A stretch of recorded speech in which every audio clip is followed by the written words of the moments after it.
యోహాను సువార్త 5వ అధ్యాయము. యోహాను సువార్త 5వ అధ్యాయము మీకు అందరికీ చాలాసార్లు మీరు వాక్యాల్లో విన్నారు, చదువుకున్నారు. 14వ వచనం.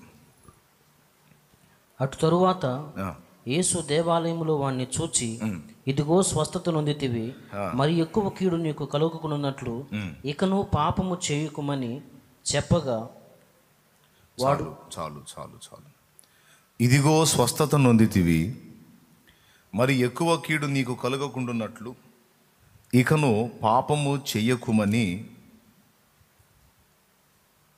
చెప్పగా. ఎవరు చెప్పారు? యేసు చెప్పాడు. ఎవరికి చెప్పాడు? 38 సంవత్సరాలు జబ్బుతో బాధపడి ఉన్న చోటనే ఉండి కదలలేని మెదలలేని స్థితిలో ఉన్నటువంటి ఆ వ్యక్తితో ఆయన అన్నాడు. ప్రభునందు ప్రియులారా,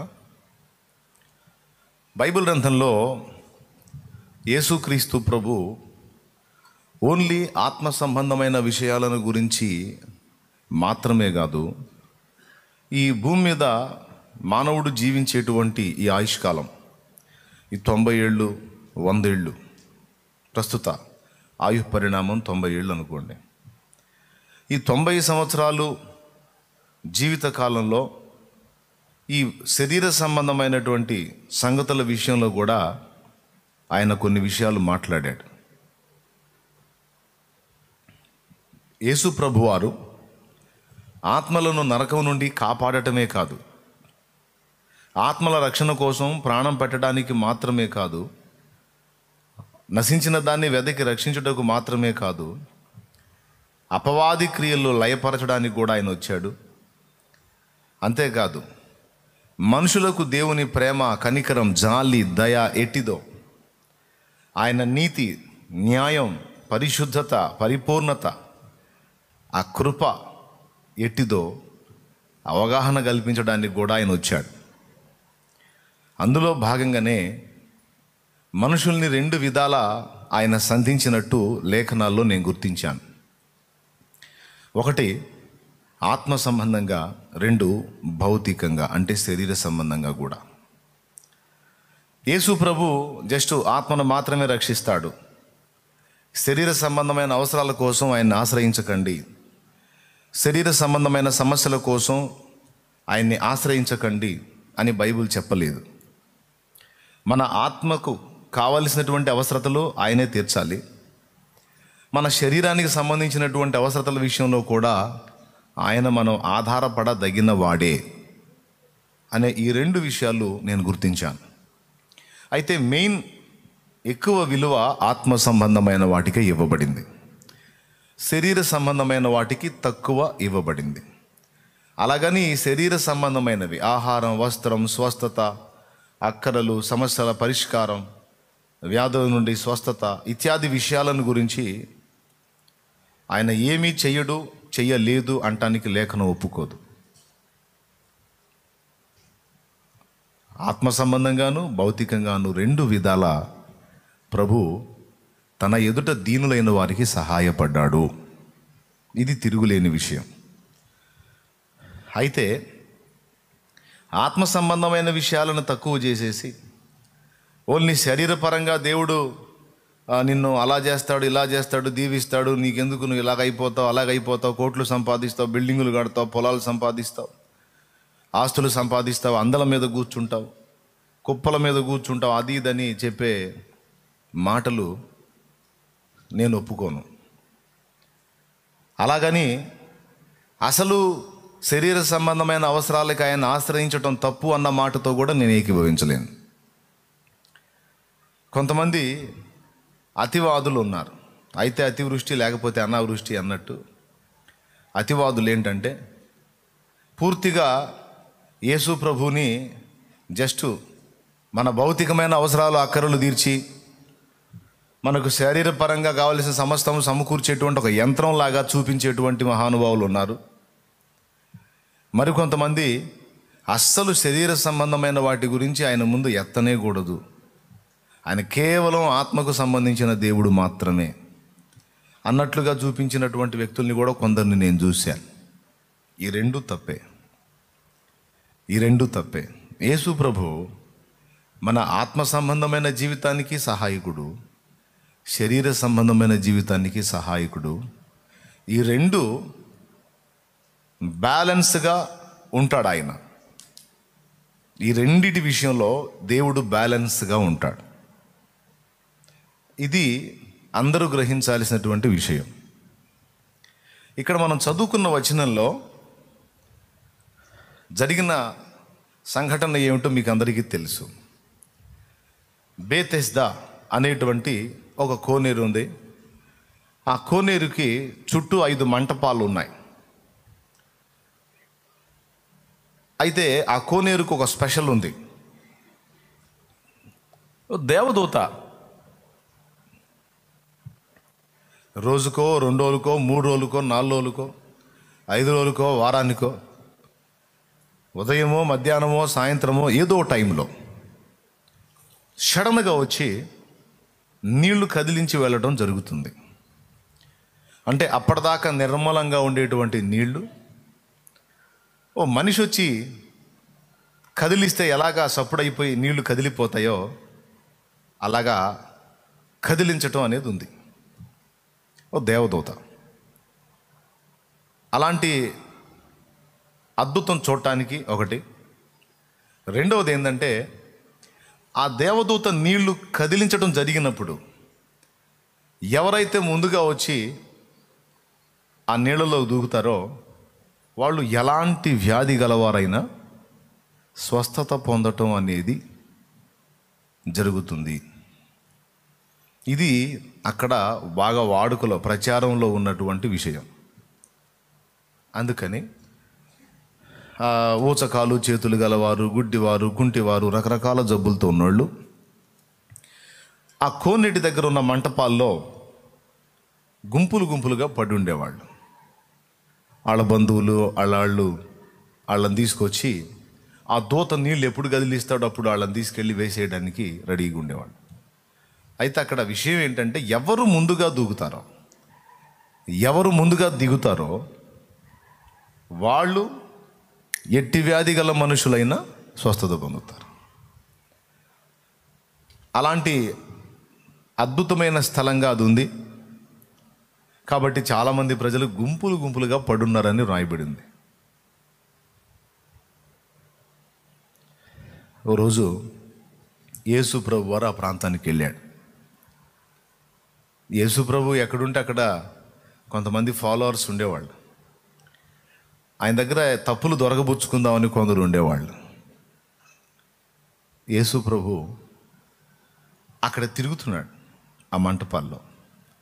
ఓ దగ్గరకు వచ్చేటప్పటికి ఓ మనుషుడు కనపడ్డాడు. అతను ఎంతకాలం నుంచి అక్కడ పడున్నాడు అంటే 38 సంవత్సరాల నుండి. 38 సంవత్సరాలుగా అతడు అక్కడ పడున్నాడు. మరి ఈ 38 సంవత్సరాలుగా దేవదూత ఎన్నిసార్లు వచ్చి నీళ్లు కదిలించాడో లెక్కలేదు. కానీ ఎన్నిసార్లు వచ్చి నీళ్లు కదిలించినా మరి వీడు బాగుపడకుండా ఉన్నాడేంటి కారణం? వాడప్పటికి బహుకాలము నుండి ఆ స్థితిలో ఉన్నాడని ఆయన ఎరిగి వానితో మాట అన్నాడు, నీవు స్వస్థపడగోరుచున్నావా అన్నాడు. అంటే నువ్వు బాగుపడాలనుకుంటున్నావా? మనకందరికీ తెలిసిన సమాధానమే. సమస్యల్లో ఉన్నాడు బయటపడాలని కోరుకుంటాడా? లేకపోతే సమస్యలు బాగానే ఉండేలే ప్రభువా ఇట్లనే ఉంటాను అంటాడా? సమస్యల్లో ఉన్నవాడు ఖచ్చితంగా విడుదల నీకు కావాలనుకుంటున్నావంటే ఎగిరి గంతేసి బాబు నాకు విడుదలే కావాలయ్యా అంటాడు. రోగంలో ఉన్నవాడిని నీకు స్వస్థత కావాలా అని అడిగితే ఆ లేదయ్యా ఈ జబ్బే బాగుంది అంటాడా? అన్నాడు. తక్షణమే నాకు స్వస్థత కావాలి అంటాడు. సమస్యలలో ఉన్నవాడు విడుదల ఆశిస్తాడు, అప్పుల్లో ఉన్నవాడు విడుదల ఆశిస్తాడు, రోగాల్లో ఉన్నవాడు స్వస్థత ఆశిస్తాడు. కానీ యేసు ప్రభు ఇలా ప్రశ్నించడం కించిత్ ఆశ్చర్యాన్ని కలిగిస్తుంది చదివే మనకి. కానీ ఆయన అడిగాడు, నీవు స్వస్థపడగోరుచున్నావా?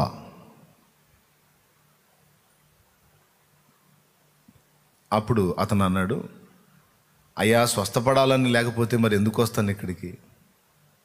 ఈ జబ్బే నాకు బాగుందనుకుంటే మా ఇంటికాడే ఉండేవాడిని. 38 సంవత్సరాల క్రితం మా వాళ్ళు నన్ను తెచ్చి ఇక్కడ పడేశారు.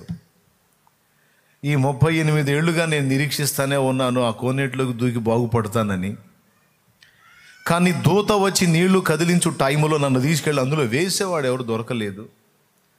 దూత నీళ్లు కదిలించగానే ఎవరికి వాళ్ళ మనుషులను తీసుకెళ్ళి అందులో వేసుకునే పనిలో ఉన్నారు. కానీ నా దగ్గరకు వచ్చి నన్ను పట్టించుకున్నాడు ఎవడూ లేడు. నాకు ఎవడైనా సహాయం చేసి నేను వెళ్ళి అందులో పడేదానికి నాకు తోడ్పాటు అందిస్తే ఎప్పుడో బాగుపడిపోయేవాడిని. ఇంతవరకు నన్ను ఎవరు పట్టించుకోలేదు, నాకెవరూ సహాయం చేయట్లేదయ్యా అన్నాడు.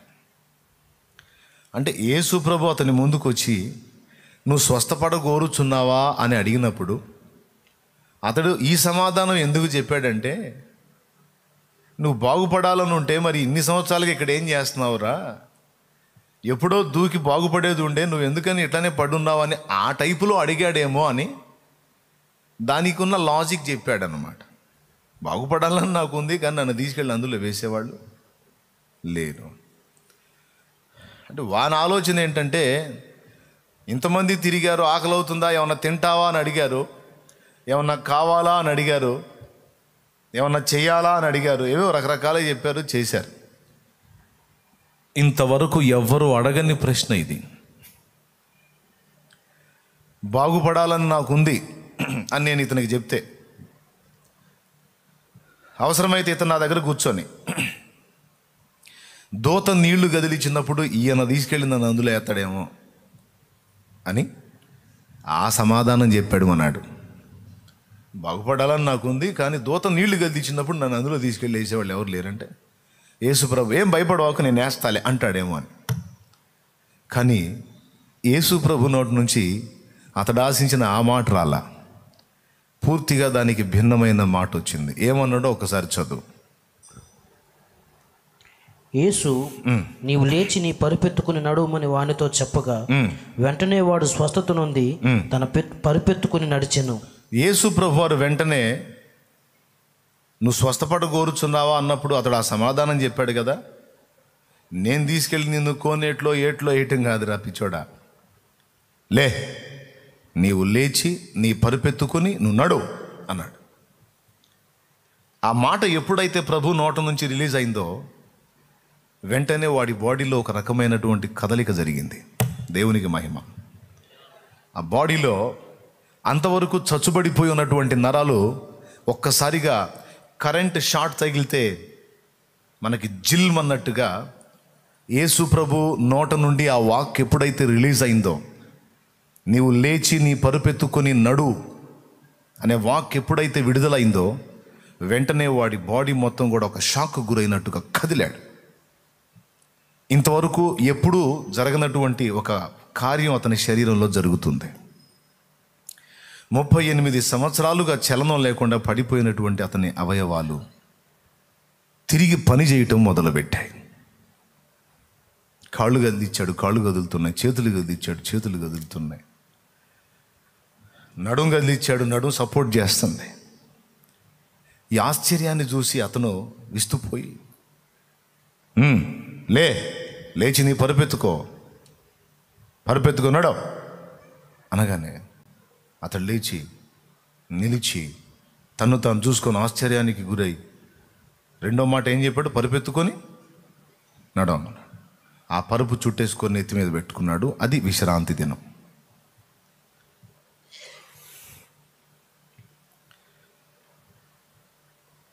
ఆ పరుపు నెత్తిన పెట్టుకొని అతను నడుస్తూ ముందుకెళ్తూ ఉంటే చూసిన వాళ్ళు ఆశ్చర్యపోతున్నారు.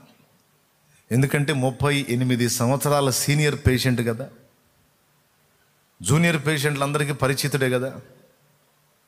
ఆ జూనియర్ పేషెంట్స్ అంటే వాళ్ళ తర్వాత వచ్చిన వాళ్ళ బంధువులు అందరూ ఇతను చూస్తున్నారు కదా. అక్కడంతా కోలాహలంగా ఉంటుంది కదా. వాళ్ళందరూ ఆయన్ని గమనించి ఆ పరుపేసుకొని పండుకున్నాడు కదా, ఏంది ఇంత చక్కగా నడుస్తున్నాడు, ఇంత బాగున్నాడు, పరుపెత్తుకొని నడుస్తున్నాడు, ఇంతవరకు తనను మోసిన ఆ పరుపుని ఇప్పుడు తను మోస్తున్నాడేంది అని ఆశ్చర్యానికి గురై చూస్తూ ఉన్నారు. వాడి ఆనందానికి అవధులు లేవు. 38 సంవత్సరాల నిరీక్షణ. ఇంతకీ యేసు ప్రభు నువ్వు బాగుపడాలనుకుంటున్నావా అన్న ప్రశ్న ఎందుకు వేశాడో గతంలో చాలాసార్లు చెప్పా. ఎందుకు వేశాడంటే, ఒక వ్యక్తిని దైవశక్తి తాకి వానికి విడుదల ప్రసాదించాలంటే, వాని జీవితంలో మానవాతీతమైన కార్యం జరిగించాలి అంటే వాని దగ్గర విశ్వాసం అనేది అవసరం. ఒక వ్యక్తిలో విశ్వాసము అనేది లేనప్పుడు దేవుని యొక్క కార్యాన్ని లేక ఆయన శక్తిని వాడు స్వతంత్రించుకోలేడు. దేవుని శక్తిని, దేవుని ప్రభావాన్ని ఒక మనిషి అనుభవించాలంటే విశ్వాసం అనేది తప్పనిసరి. దేవునికి మహిమ. గట్టిగా చెప్పండి. విశ్వాసం అనే దాన్ని అతడు ఉపయోగించకపోతే, దాన్ని ప్రయోగించకపోతే దేవుని దగ్గర నుండి వచ్చే ప్రభావాన్ని అతడు అందిపుచ్చుకోలేడు. అందుకే దేవుని దగ్గర నుండి వచ్చేటువంటి ఆ జీవజలం పొందుకోవాలంటే మనకు ఒక పాత్ర కావాలి కదా. ఆ పాత్ర పేరే విశ్వాసము. దేవునికి మహిమ. నిన్ను స్వస్థపరచడానికి నాకు శక్తి ఉంది, కానీ అది పొందడానికి నీకు విశ్వాసం ఉందా? ఇదే మాట అపోస్తల కార్యం మీరు ఒక్కసారి తీయగలిగితే, ఒక్కసారి బైబిల్ ఉన్నవాళ్ళు తీయండి. అపోస్తలుల కార్యములు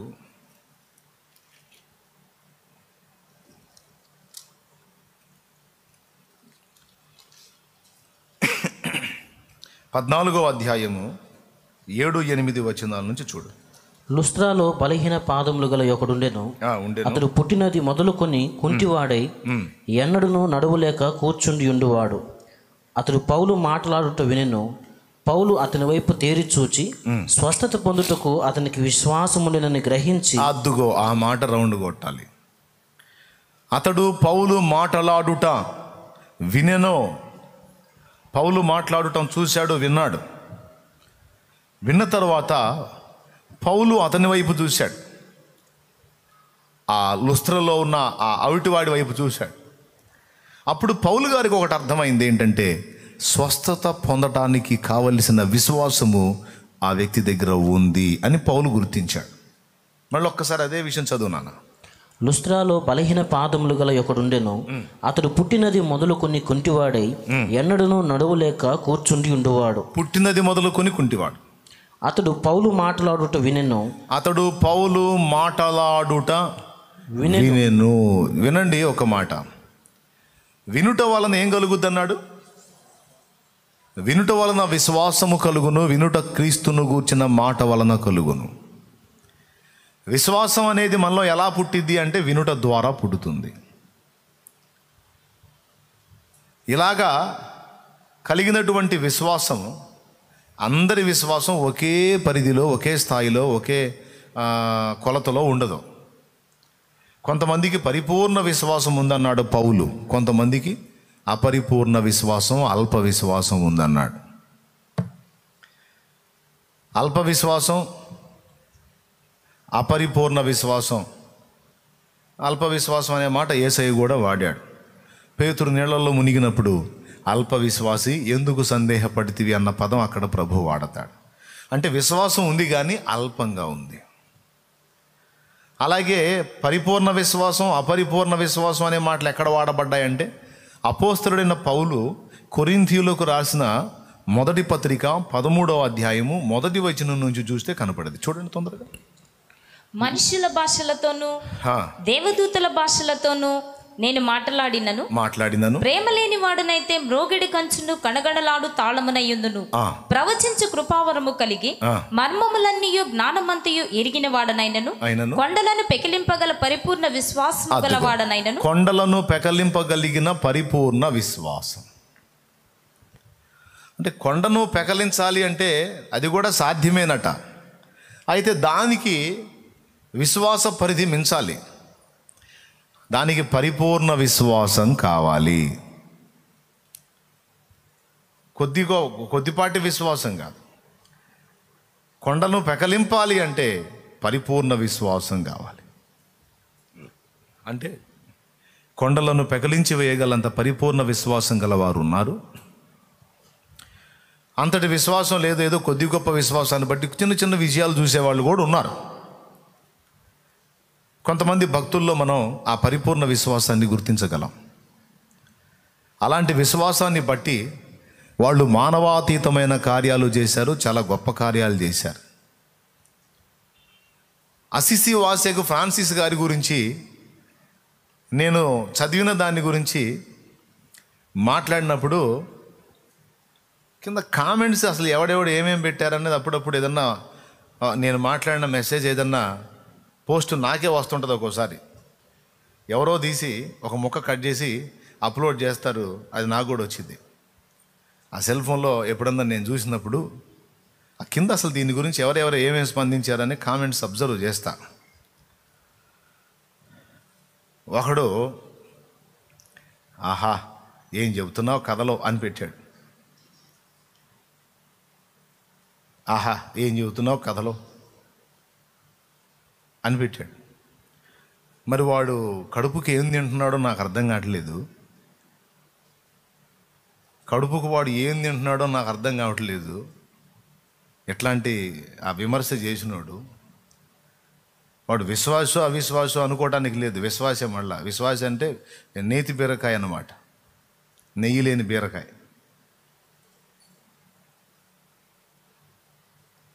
వాడు మాట్లాడుతున్నాడు కథ అట.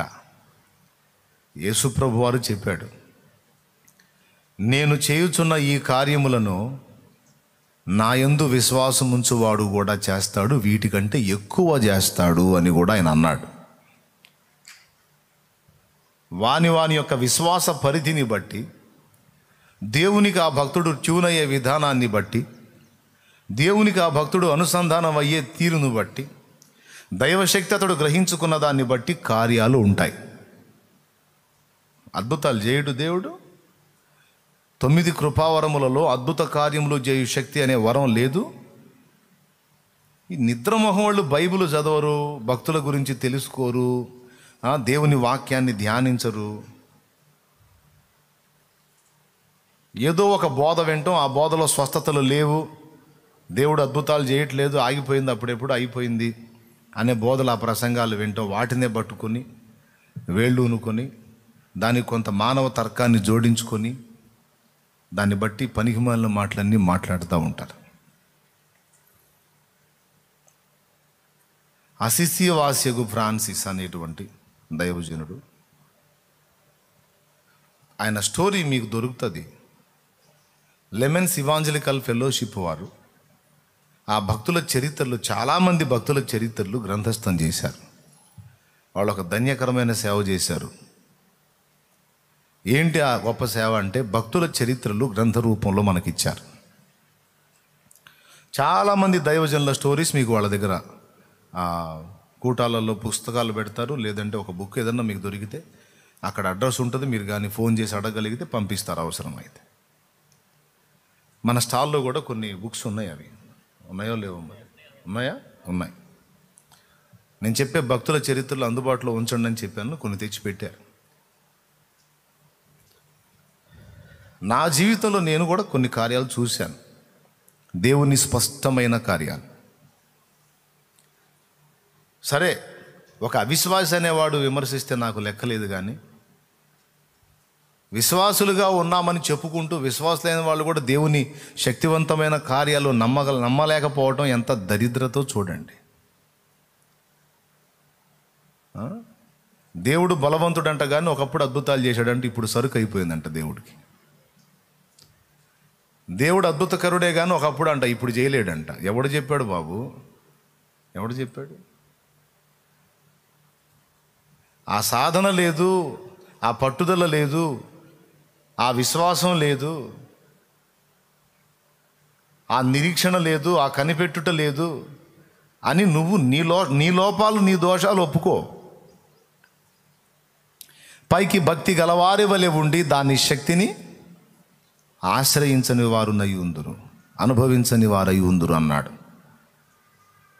2 తిమోతికి రాసిన 2వ పత్రిక 3వ అధ్యాయం 5వ వచనం చూడు. కడవరి దినాల్లో మనుషులు ఇట్లాంటి రకాలు ఉంటారని చెప్పాడు. చదువు. పైకి భక్తి గల వారి వలె ఉండి, పైకి భక్తుల్లాగానే ఉంటారు, దాని శక్తిని ఆశ్రయించని వారినై యుందురు. అదుగో, పైకి భక్తి గలవారే వలె ఉండి ఆ భక్తి ద్వారా దేవుడు అనుగ్రహించే శక్తిని వాళ్ళు ఆశ్రయించకుండా ఉంటారు. ఇలాంటి వాళ్ళతో నిండిపోతుంది అంత్యకాలపు సంఘం అన్నట్టు చెప్పాడు. దేవుని కంటే సుఖానుభవమును ఎక్కువగా ప్రేమించువారు పైకి భక్తి గల వారి వలె ఉండి దాని శక్తిని ఆశ్రయించని వారై ఉంటారు. శక్తిని నువ్వు ఆశ్రయించకపోతే దేవుడు ఏం చేస్తాడు? దేవుడు అనుగ్రహించేటువంటి ఆ విశ్వాసాన్ని, ఆ దేవుడు అనుగ్రహించే ఆ శక్తిని స్వతంత్రించుకునే విశ్వాసం అనే పాత్ర నువ్వు కోల్పోతే దేవుడు ఏం చేస్తాడు? కాబట్టి విశ్వసించు వాని విషయంలో దేవుడు ఎంతటి కార్యాన్నైనా చేస్తాడు. అసాధ్యం అన్నది లేని వ్యక్తులు ఇద్దరు. ఒకటి దేవుడైతే, రెండవది ఆయనను పరిపూర్ణంగా నమ్మేవాడు. దేవునికి అసాధ్యమైనది లేదు. ఏదైనా, ఏ కార్యమైనా దేవుడు సాధించగలడు. ఒక పాపం, అబద్ధం, దుర్మార్గం అనే విషయాలు, నెగిటివ్ సంగతులు పక్కన పెడితే పాజిటివ్ సంగతులు అన్నీ దేవుడు చేయగలడు. ఆయనకు అసాధ్యమైంది లేదు. అసాధ్యమైనది లేనివాడు దేవుడు. ఇక రెండోవాడు ఎవరు అంటే మానవుడు. ఎవరా మానవుడు అంటే ఆ దేవుణ్ణి నమ్మేవాడు. హల్లెలూయా. విశ్వాసంలో పరిమాణం ఉందండి. ఎవరి పరిమాణం చొప్పున వారికి. కొంతమందికి కొంచెం విశ్వాసం ఉంటుంది, కొద్ది కార్యాలు చూడగలుగుతాడు. ఒక కొండ లేచి అవతల పడాలి అంటే కొండను పెకలించగలిగేది పరిపూర్ణ విశ్వాసం అన్నాడు. అక్కడ పరిపూర్ణ విశ్వాసం అని వాడాడంటే విశ్వాసములో స్థాయిలు ఉన్నాయి అని అర్థం. అందరికీ ఒకే విశ్వాసం లేదు. విశ్వాసం అనే దానిలో అందరూ ఒకే అంతస్తులో లేరు.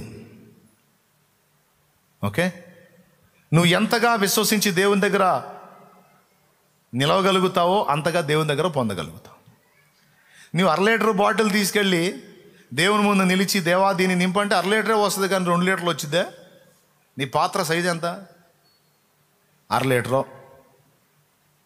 5 లీటర్ల పాత్ర నువ్వు తీసుకెళ్ళి దేవుని ముందు నిలబడు, 5 లీటర్లు నింపుతాడు. 100 లీటర్ల క్యాన్ తీసుకెళ్ళి నిలబడు దేవుని ముందు, 100 లీటర్లు నింపుతాడు. కానీ అందరూ ఒకే పాత్ర తీసుకెళ్ళరు. ఒక్కొక్కళ్ళ పాత్ర ఒక్కో సైజులో ఉంటుంది. దాని ఫలితాలు కూడా అంతే ఉంటాయి. Praise the Lord. ఇంత నీరసంగా ఉన్నారు ఏందండి? మీకు విశ్వాసం డౌన్ అయింది ఏంది? చెప్పండి మరి గట్టిగా, ఇంకొంచెం గట్టిగా చెప్పండి అమ్మా.